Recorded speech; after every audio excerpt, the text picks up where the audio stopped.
আমরা সবাই জানি যে ওনার অবস্থাটা যেরকম আমরা চাই সবাই যত দ্রুত ভালো হয়ে যাক, ওই অবস্থায় নাই উনি এখন। আমি নিজেও যখন অসুস্থ হয়েছিলাম ওনার পরিবারের সবাই আমাকে দেখতে এসেছিলেন। আমি আজকে এখানে এসেছি ওনার খোঁজ খবর নেওয়ার জন্য। তো রোমন ভাইরে ধন্যবাদ জানাই যে উনি ওই ব্যবস্থা করে দিয়েছেন।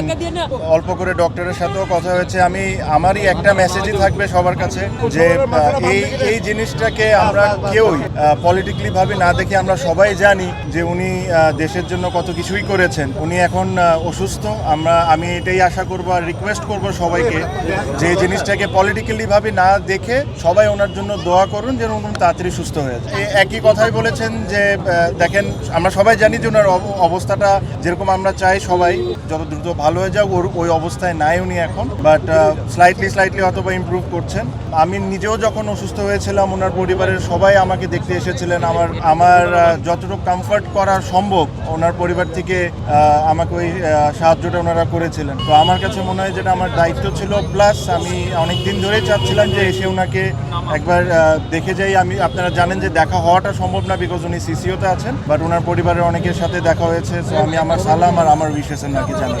এটা আমার চেয়ে ভালো মিল্লাত ভাই বলতে পারবেন, কারণ উনিও ছিলেন ডক্টরের সাথে। তো মিল্লাত ভাই আপনি একটু যদি বলেন।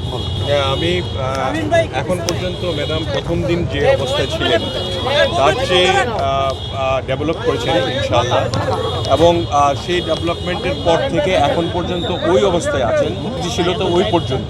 আমরা প্রথম দিন যে অবস্থায় খারাপ অবস্থা ছিল তার থেকে বেটার হয়েছে। বেটার অবস্থাটাই স্থিতিশীল অবস্থা। এই বেটার থেকে আর নিচেও নামছে না, অপরিবর্তিত অবস্থায় আছে।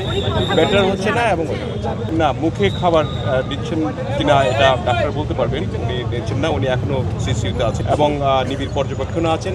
তবে প্রথম দিকে যে অবস্থা ছিল তার চেয়ে ইনশাল্লাহ ইমপ্রুভ করেছেন এবং এই ইমপ্রুভ অবস্থাটা স্থিতি অবস্থায়